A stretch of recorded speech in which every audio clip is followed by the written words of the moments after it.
Over to you, Wolfgang. Thank you, Governor Panetta. And there's also on stage President Lagarde and Vice President de Guindos. And my name is Wolfgang Preußel. We have participants online, so if somebody takes the question via video, I ask you to turn on the camera and the microphones. And with that, I hand over to President Lagarde, please. Grazie mille. Thank you, Wolfgang. Good afternoon to all of you. The Vice President and I welcome you to our press conference. I would like to thank Governor Panetta for the kind hospitality he offered and express our special gratitude to all his staff for the excellent organization of today's meeting of the Governing Council. The Governing Council today decided to keep the three key ECB interest rates unchanged. Inflation remains close to our 2% medium-term target, and our assessment of the inflation outlook is broadly unchanged. The economy has continued to grow despite the challenging global environment.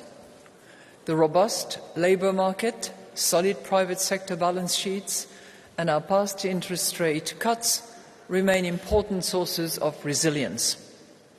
However, the outlook is still uncertain, owing particularly to ongoing global trade disputes and geopolitical tensions. We are determined to ensure that inflation stabilises at our 2% target in the medium term. We will follow a data-dependent and meeting-by-meeting approach to determining the appropriate monetary policy stance. In particular, our interest rate decisions will be based on our assessment of the inflation outlook and the risks surrounding it in light of the incoming economic and financial data, as well as the dynamics of underlying inflation and the strength of monetary policy transmission. We are not pre-committing to any particular rate path. The decisions taken today are set out in a press release available on our website. I will now outline in more detail how we see the economy and inflation developing, and we will then explain our assessment of financial and monetary conditions. The economy grew by 0.2% in the third quarter of the year, according to Eurostat's preliminary flash estimates published today. The services sector continued to grow, boosted by strong tourism and especially by a pickup in digital services. According to surveys, the pickup reflects the fact that many firms have stepped up efforts to modernize their IT infrastructure and integrate artificial intelligence into their operations. Meanwhile, manufacturing was held back by higher tariffs, still heightened uncertainty, and a stronger euro. The divergence between domestic and external demand is likely to persist in the near term. The economy should benefit from consumers spending more as real incomes rise. Unemployment at 6.3% in September remains close to its historical low, even though demand for labour has cooled. Households continue to save an unusually large proportion of their incomes, which should give them greater margin to increase spending further. Substantial government expenditure on infrastructure and defence, as well as our past interest rate cuts, should underpin investment. By contrast, the global environment is likely to remain a drag. Goods exports declined from March to August, reversing the earlier front-loading of international trade ahead of recent tariff increases. New export orders in manufacturing point to further declines. The full impact of higher tariffs on euro area exports and manufacturing investment will only become visible over time.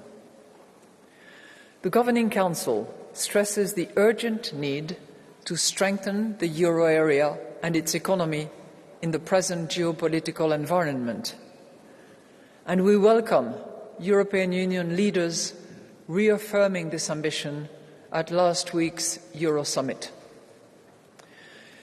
Fiscal and structural policies should boost productivity, competitiveness and resilience. It is essential to implement the European Commission's competitiveness roadmap swiftly.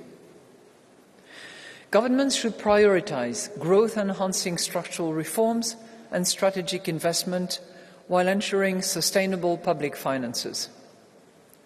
It is also vital to foster further capital market integration by completing the Savings and Investments Union and the Banking Union to an ambitious timetable, and to rapidly adopt the regulation on the establishment of the digital euro. The Governing Council is committed to making retail and wholesale central bank money fit for the digital age. In this vein, the Governing Council today decided to move to the next stage of the digital euro project. This will ensure technical readiness for potential issuance and support Europe's digital sovereignty once legislation has been adopted. The details of this decision are available in a separate press release. Looking at inflation now. Annual inflation increased to 2.2% in September, from 2% in August. This was mainly because energy prices fell by less than before. Energy price inflation was minus 0.4% in September, up from minus 2% in August.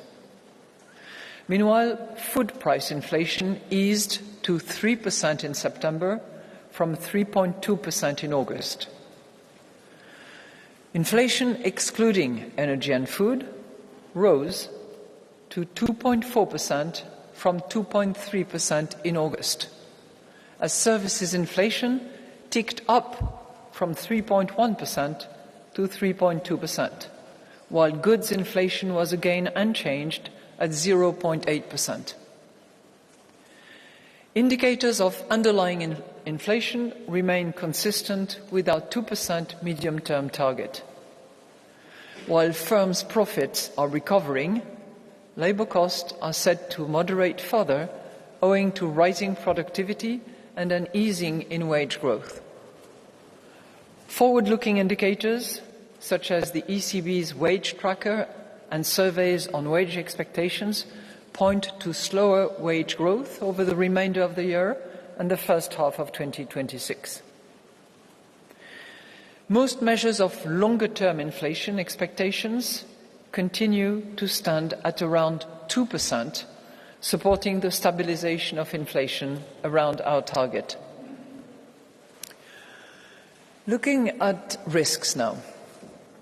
The EU-US trade deal reached over the summer, the recently announced ceasefire in the Middle East, and today's announcement of progress in the US-China trade negotiations have mitigated some of the downside risks to economic growth. At the same time, the still volatile global trade environment could disrupt supply chains, further dampen exports, and weigh on consumption and investment. A deterioration in financial market sentiment could lead to tighter financing conditions, greater risk aversion, and weaker growth. Geopolitical tensions, in particular Russia's unjustified war against Ukraine, remain a major source of uncertainty. By contrast, higher than expected defence and infrastructure spending, together with productivity-enhancing reforms, would add to growth.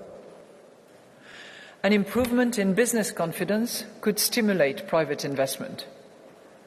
Sentiment could also be lifted and activity spurred if the remaining geopolitical tensions diminished or if the remaining trade disputes were resolved faster than expected.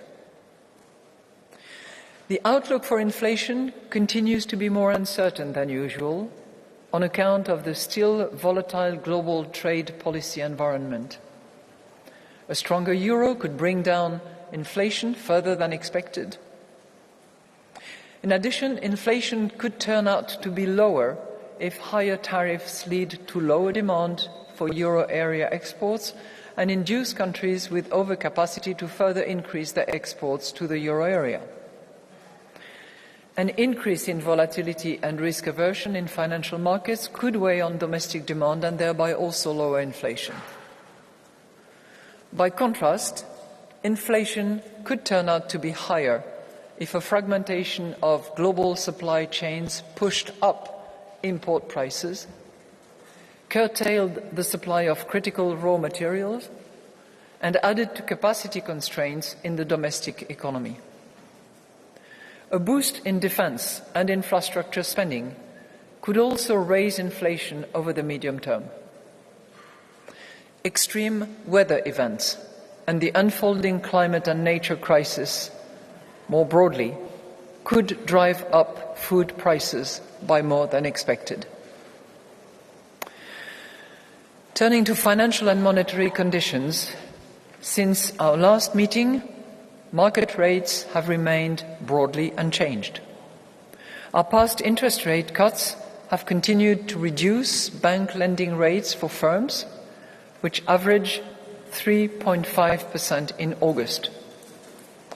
Meanwhile, the cost of issuing market-based debt remained at 3.5% in August, as the longer-term yields on which such debt is priced have been relatively stable. The annual growth rate of bank lending to firms edged down to 2.9% in September from 3% in August. At the same time, corporate bond issuance slowed to 3.3% on a yearly basis. According to our latest bank lending survey for the euro area, credit standards for business loans tightened moderately in the third quarter, as banks became more concerned about the risks faced by their customers. Firms' demand for credit picked up slightly. The average interest rate on new mortgages has barely changed since the start of the year and stood at 3.3% in August. Growth in mortgage lending ticked up to 2.6% in September from 2.5% in August on the back of a further increase in demand and unchanged credit standards in the third quarter. Growth in broad money, as measured by M3, slowed to 2.8% in September, down from 2.9% over the first half in August, and an average of 3.8% over the first half of the year. So, in conclusion, the Governing Council today decided to keep the three key ECB interest rates unchanged. We are determined to ensure that inflation stabilizes at our 2% target in the medium term. We will follow a data-dependent and meeting-by-meeting approach to determining the appropriate monetary policy stance. Our interest rate decisions will be based on our assessment of the inflation outlook and the risks surrounding it, in light of the incoming economic and financial data, as well as the dynamics of underlying inflation and the strength of monetary policy transmission. And we are not pre-committing to a particular rate path.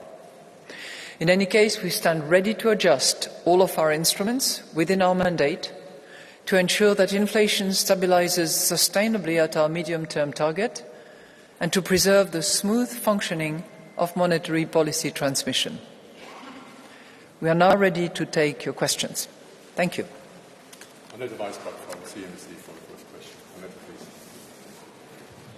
President Lagarde, thank you very much for taking my questions. First question would be, of course, on your famous mantra that you're in a good place right now when it comes to the policy stance. So given that private economic activity in the euro area is not really great, would you say that... It's not really what? Not really great. I mean, if you deduct what comes from the fiscal space, then the economic picture doesn't look so great. So would you say that your policy stance is in the right space if that private economic activity is not picking up. Second question would be on AI and the ramification for the labor market. We've heard from from the Fed President Jerome Powell that he looks very carefully at what AI does to the US labor market. It probably takes a while until this hits here as well, the euro area, but what do you think, and do you have discussion on that topic? Thank you. Thank you very much for your two questions. Your first question, are we in a good place? I would observe that thanks to the hospitality of Banca d'Italia, we are in a magnificent place. Okay? From a monetary policy point of view, we are in a good place. Is it a fixed good place? No. But we will do whatever is needed to make sure that we stay in a good place.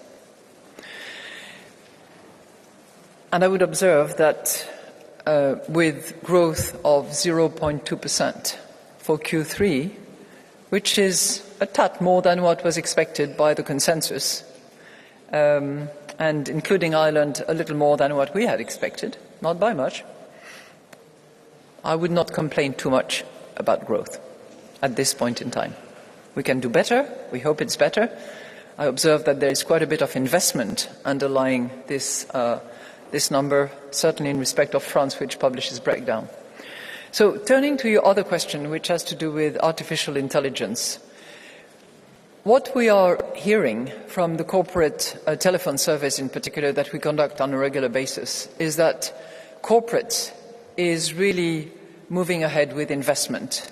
And the transition to a more digital world is obviously on their mind, and it's also drawing on the investment that they are committing now. So this is a process, and the impact it will have on labour will probably take time, and we will be very attentive to those developments. There will be job creation, there will be job destruction.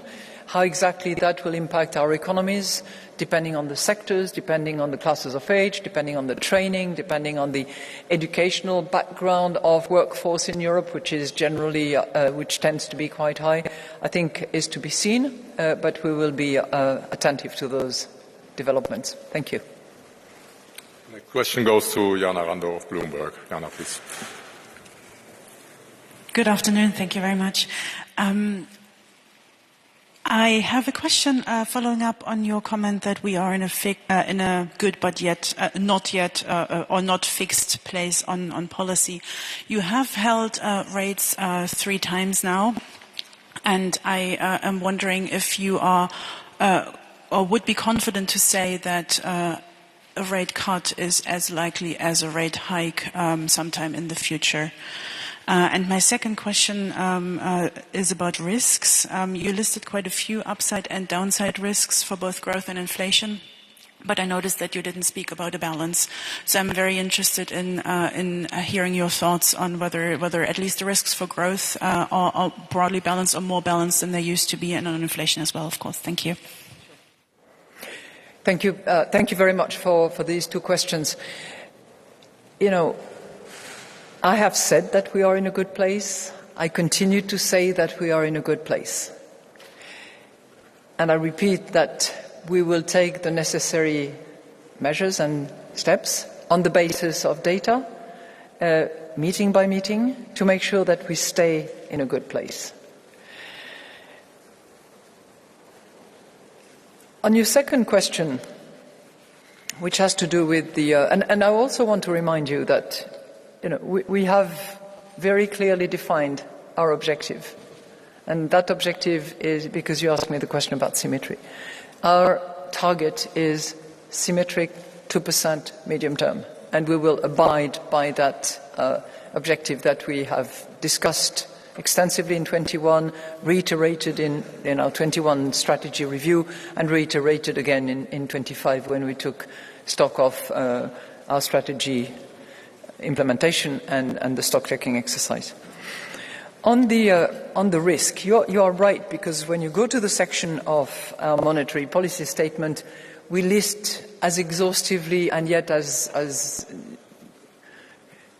principally as is possible the number of risks on the downside and on the upside. But what is a little bit different this time around is that our paragraph on risk assessment begins with indicating some of the risks which have faded or have been alleviated in the last few weeks, and it starts with and the impact that it has had in particular. So we start with the EU-US trade deal reached over the summer. We follow with the recently announced ceasefire in the Middle East, and we continue with the announcement today, this morning actually, of progress in the US-China trade negotiations. And we continue with these components have mitigated some of the downside risk to economic growth. So if you remember last time in September, I said that the risk to growth was more balanced and the range had narrowed. I think this time around we acknowledge that some of the downside risks to growth have abated, and we specifically mentioned these three.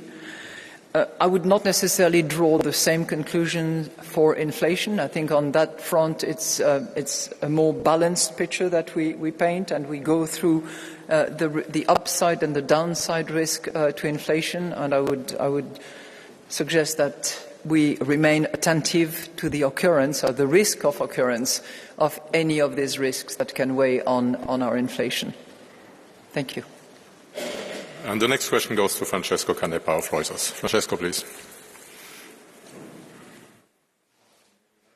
So I'm just following up on Jana's question. So what you just said about downside risks to growth abating would suggest that perhaps there was a discussion about changing the balance of risk to say that the risks have perhaps turned to the upside.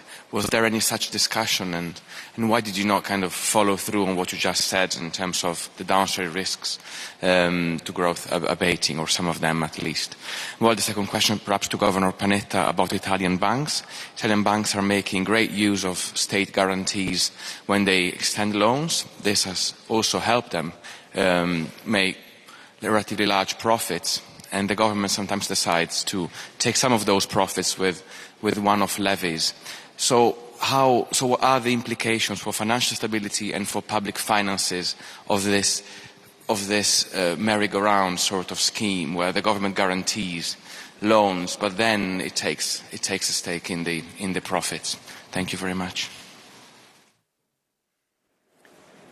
So I'll address your first question. You remember that last time we referred neither to downside nor to upside, but we said that the balance of risks had, the range of risks had narrowed. And, once you've said that and you said that it is more balanced than it was, you cannot repeat ad nauseum that it is more balanced and more balanced each and every time, which is the reason why we chose to list specifically risk to the downside, risk to the upside, and we acknowledge in the first part of that risk section concerning activity that some of the downside risks that we had with us for quite a while had abated. And I think there was some discussion, as always, on the one hand, on the other hand, some see a little bit more of this, a little bit more of that, but I think we were all in agreement on that identification of risk with a specific listing of those risks. We are in a period of still great uncertainty, and many of those risks are resulting from policies and implementation of policies. So I think that's the best that I can give you in terms of explaining to you why we do not draw a line on, it is one way or the other, and prefer to list those risks carefully. Thank you for your questions. You are absolutely right. Italian banks are highly profitable.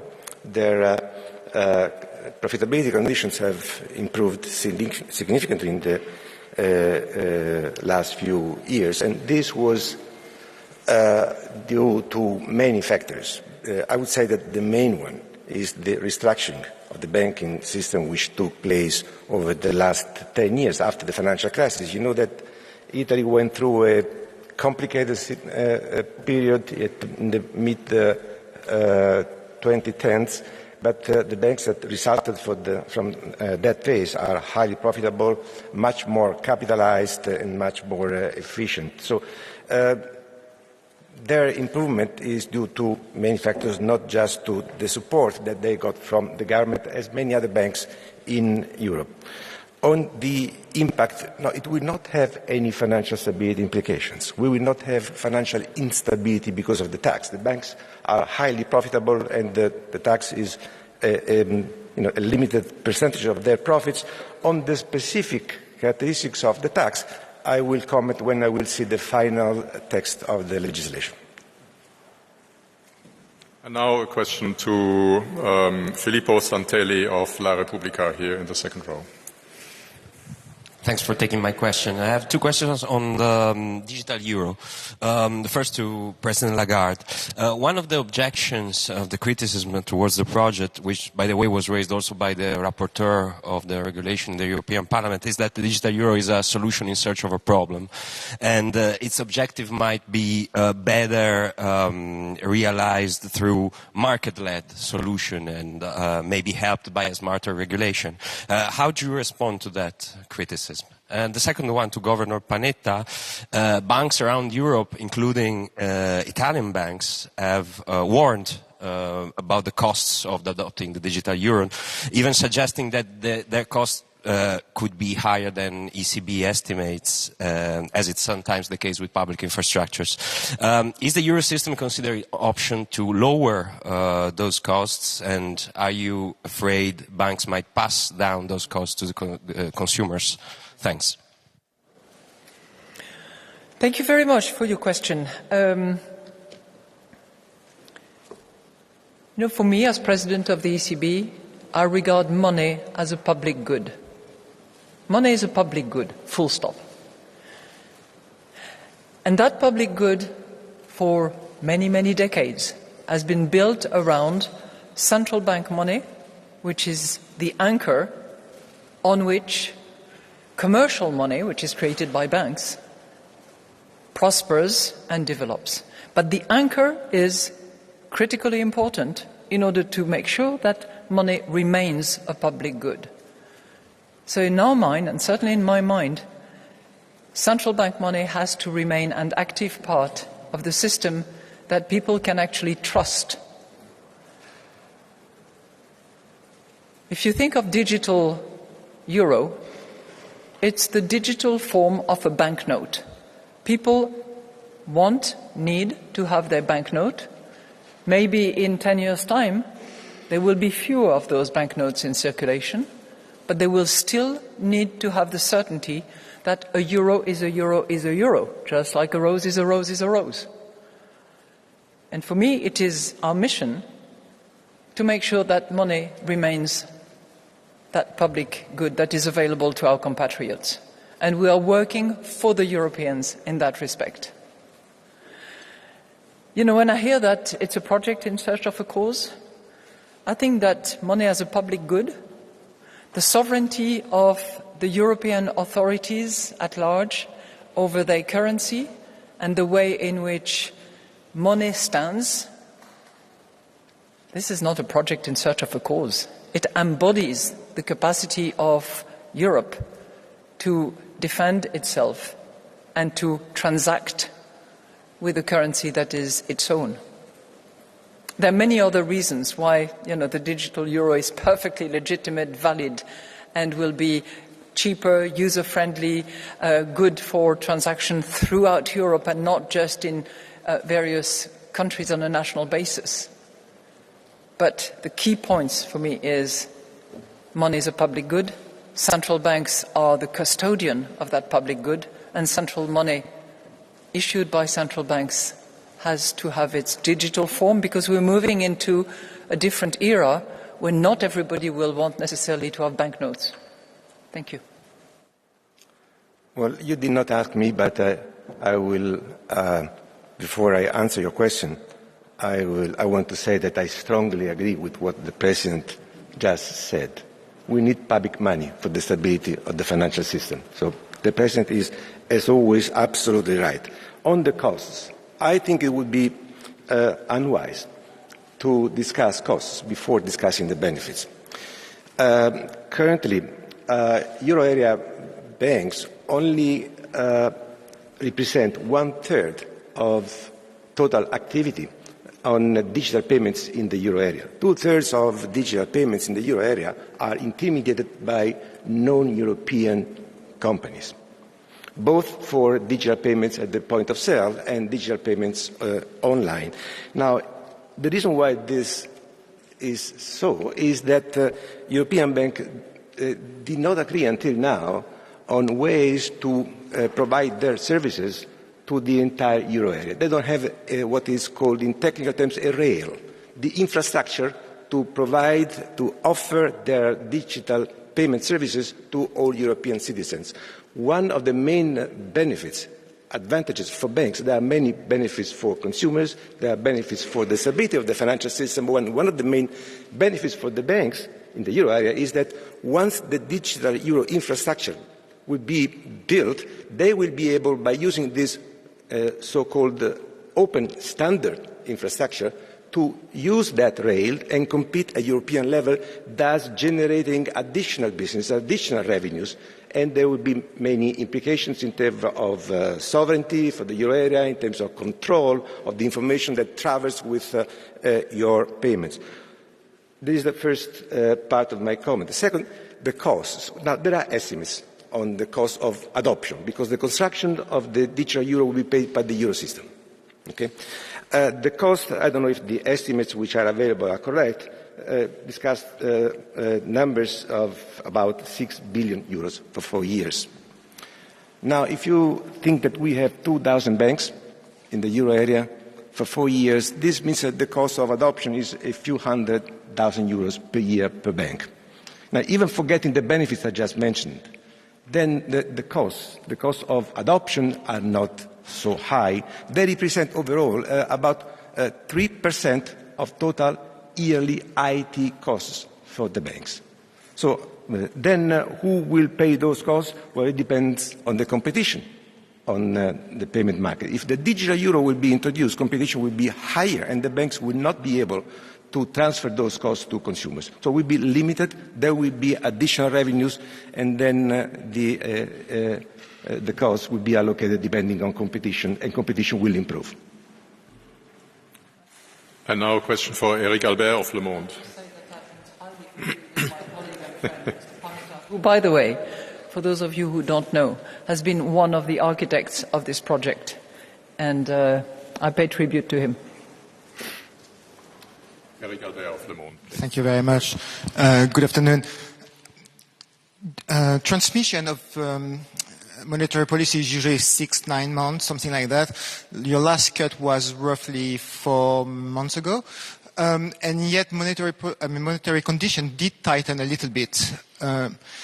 Are you worried that transmission is hindered somehow, and therefore you're maybe not in such a good place? Or can you just describe what do you think of the transmission?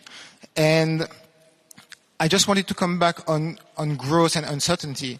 There's been a few good news, but does it really justify the kind of positive comments you've made about prospect for growth? It's always more fashionable to make negative comments whenever you have good news. That I understand. But when we have some good news, we have to also acknowledge and draw the consequences and see what impact it has. Because as I said repeatedly, and as we are determined, we are driven by data. We take into account all data, and we measure the impact that it has in terms of outlook, underlying inflation. And I come to you, the first part of your question, because as you know, we maintain this three-pronged approach that we have had to take into account inflation outlook, underlying inflation, and transmission of monetary policy. And I would add to that, since our strategy review, in addition to pure inflation outlook and the identification of our baseline, we also try to identify and measure risks to the baseline, risk to the upside, risk to the downside, and we use different tools in order to do so, including scenario analysis. Everything that we see in terms of transmission leads us to believe that transmission is effective, is very much on time, and the numbers that we see in terms of interest rates charged to corporates, interest rates charged to mortgages, lead us to believe that that transmission is not impaired at all, but is functioning well. We have seen two things in the bank lending survey. Two things. One is that there has been a slight tightening of the credit terms by the banks, which was unexpected, and that is, in our view and on the basis of their response to our survey, caused by the more attentive measurement of risk of their customers, particularly in the corporate sector. And the second, which is twofold, but it's in relation to households, that interest rate has not budged. It stays at 3.3%. And on the other hand, the volume of loan to households has itself increased. But again, we observe on the part of the banks, based on the bank lending surveys, a more cautious attitude probably in order to better measure the risks that they have. Thank you. Next question. Sorry, next question goes to Francesco Ninfole of Milano Finanza. Francesco, please. Thank you. My first question is for President Lagarde. Could you elaborate a little bit more about the discussion in the Governing Council about inflation risks? Because in recent days, some members seemed more concerned about upside risk and other members seemed more concerned about downside risk. So what are the positions now? My second question is for Governor Panetta. What is your assessment on the Italian economy and public finances after the GDP data this morning that showed a stagnation in the third quarter? Thank you. So on our Governing Council discussion concerning risk to inflation, I'm happy to say that we discuss actively, very courteously, in a very friendly manner, and there are different positions and different views and different analysis, and it's often related to where you stand and your perception. So you have a distinction between those who have a more upbeat view and those who have a more downbeat view. You may categorize them as the hawks and the doves, and those categories do exist. But I'm happy to say that on the occasion of this meeting in Firenze, there was absolute unanimity on the part of all members of the Governing Council to arrive at the decision that I have mentioned earlier. Now, let me mention a few elements that we discussed or that we are attentive to. One risk that we have not yet seen materialize and could be a risk to the upside, so we will continue to be attentive to that, is the risk that would result from potential bottlenecks and disruption in the supply chain. We are still to understand exactly what the outcome of the discussions between the US authorities and the Chinese authorities will deliver in terms of rare earth in particular, which is, as you know, a very material segment of the supply chains in quite a few sectors, including the automotive sector, but the energy sector as well. It's not a big amount in terms of actual value, but it's critical at the juncture where it is situated in the production chain. But that risk has not yet materialized. So we shall see. We are in this sort of wait and watch or wait and see mode in relation to that specific risk. There are two other areas that we are attentive to, and that is the composition of inflation, and in that respect, the way in which the labour market evolves, the way in which wages evolve, and the impact that it will have to service inflation are elements that we are also monitoring to understand the impact that it will have going forward. I wouldn't call it a risk, so to speak. You don't find it in the risk section. But I just want to mention these two because they are ingredients that feed into service inflation, which in September has picked up by 0.1%. And they, of course, have an impact also on underlying inflation, particularly domestic. Thank you. Thank you for your question. Well, the numbers which we got today on GDP was flat, are largely expected, and they do not materially change our projections, the projections we have just published. In order to have a better assessment, we need more information on the composition, because the composition matters. Was the deceleration in GDP growth due to investment, consumption, inventories of foreign demand? Investment and foreign demand have performed very well in the past, so it is important to understand what is the source. But I think we should broaden the horizon and look at the conditions of the Italian economy from a broader perspective. In recent years, the Italian economy continued to grow, although at a moderate pace in spite of a number of shocks that have hit the Italian, like many other economies, the Italian economy and others. The geopolitical tensions, the tightening cycle of the ECB, tariffs, appreciation of the euro, the weakening of the traditional export markets of Italy, the weakening of the German economy is a big headwind for the Italian economy, but overall the economy has been much more resilient than many would have predicted only 2-3 years ago. And I think we should look at the structural underlying conditions of the Italian economy, which have improved significantly. If you look at public finance, the deficit shot up to above 9% during the pandemic crisis. Now it is at 3%. In 2025, we will go even lower than that. The primary deficit became a primary surplus of 0.9 percentage points of GDP.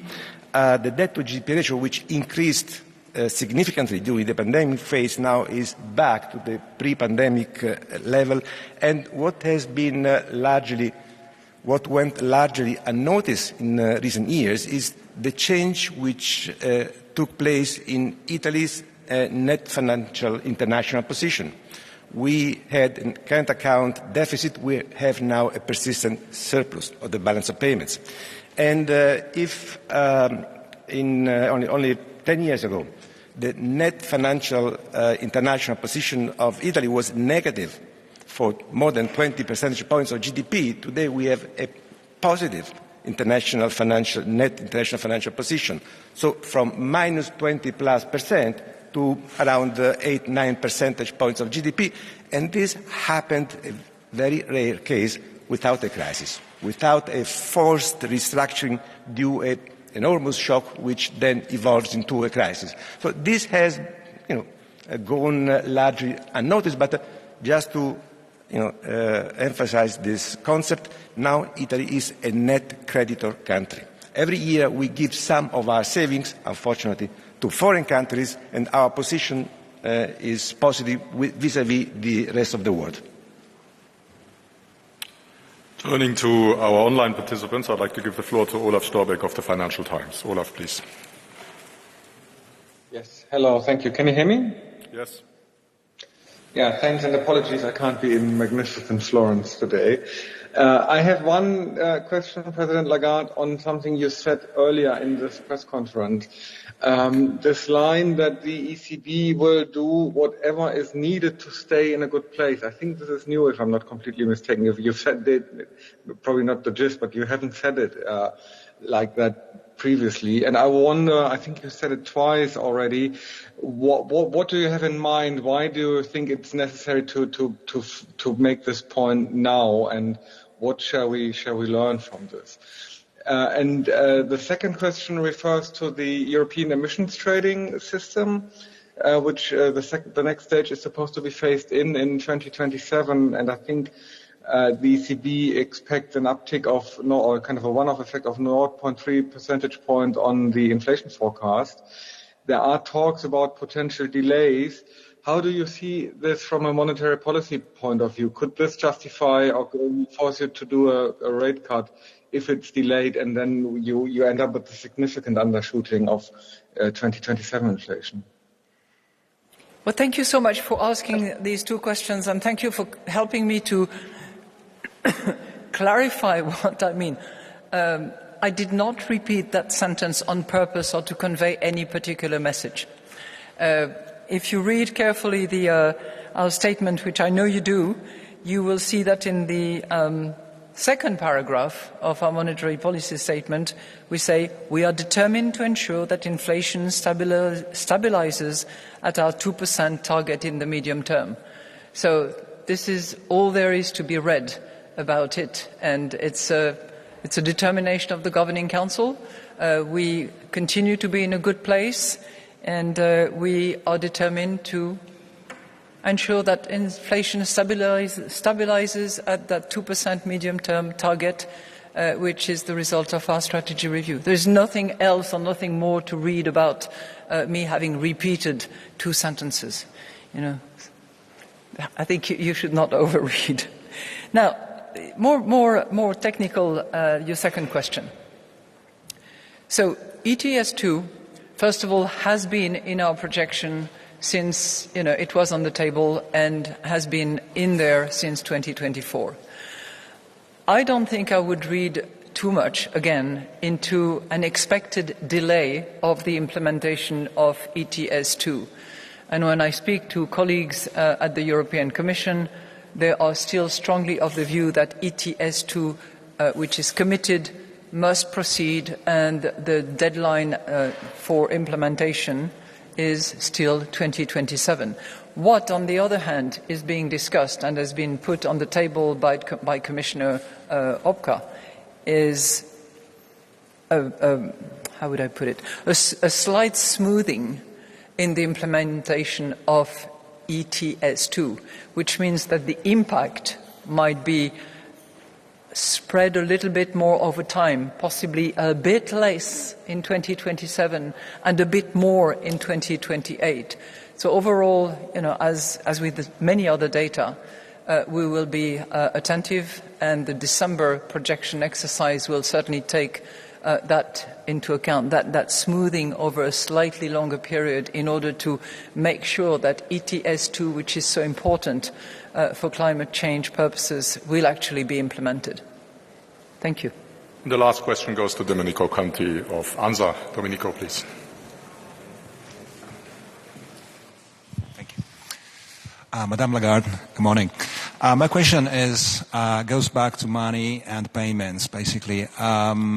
We in Europe are in an environment in which public money, as you said, and public cash, actually digital cash, is going to be a key feature of the future of payments. In the United States, at the same time, we are witnessing a strong push towards stable coins, towards crypto, and actually what is a ban on central bank digital money. So it is paramount, as I understand, that we at some point reach an agreement, that there is some kind of harmonization at the global level.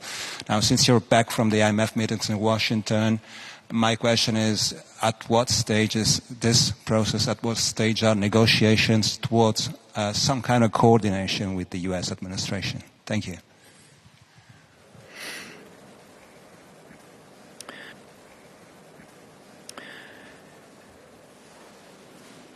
First of all, I would like to insist on the fact that we at the ECB in the Eurosystem are very attentive to innovation, and we are very supportive of innovation. The digital euro, the different options that we're exploring, the way in which we reach out to both suppliers, merchants, banks, which stand to benefit from this system, is a clear indication that we want innovation into money and into this public good for which we are responsible. So for those who would like to argue that we are trying to stifle innovation, terribly sorry, but no, this is you're knocking at the wrong door. Innovation is definitely part of us and part of the DNA of central bankers in Europe.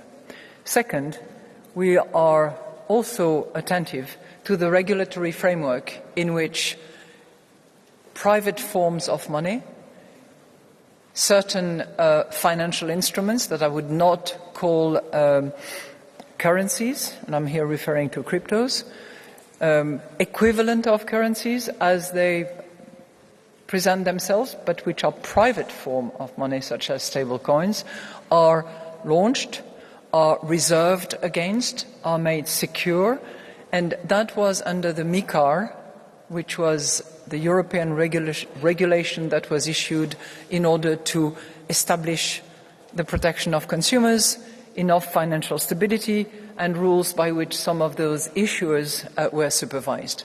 I observe, by the way, that in spite of the executive decision that was made back in January, the Genius Act, which was issued by Congress in the United States, is also attempting to put together a framework which has a lot of overlap with MiCAR.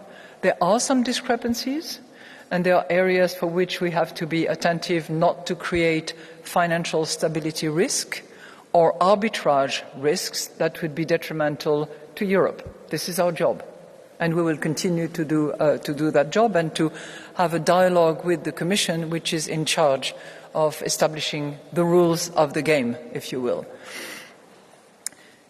But as I said earlier, what we are doing, putting money as a public good on the map and making sure that the anchor is alive and digital as well as cash, is our duty.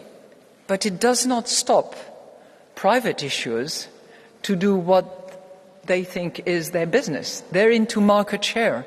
They're into penetration of certain spheres of either payment or transactions. But our job is to secure the anchor. Our job is to secure the settlement functions. And we are going to continue doing that, notwithstanding initiatives that some of those issuers will take.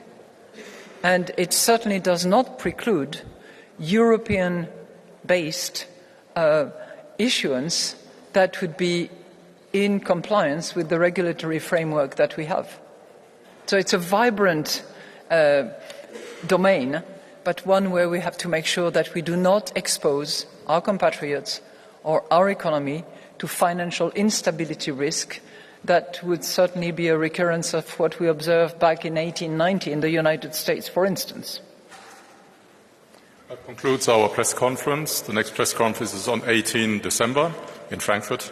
And up until then, all the best. Enjoy Firenze. Yeah.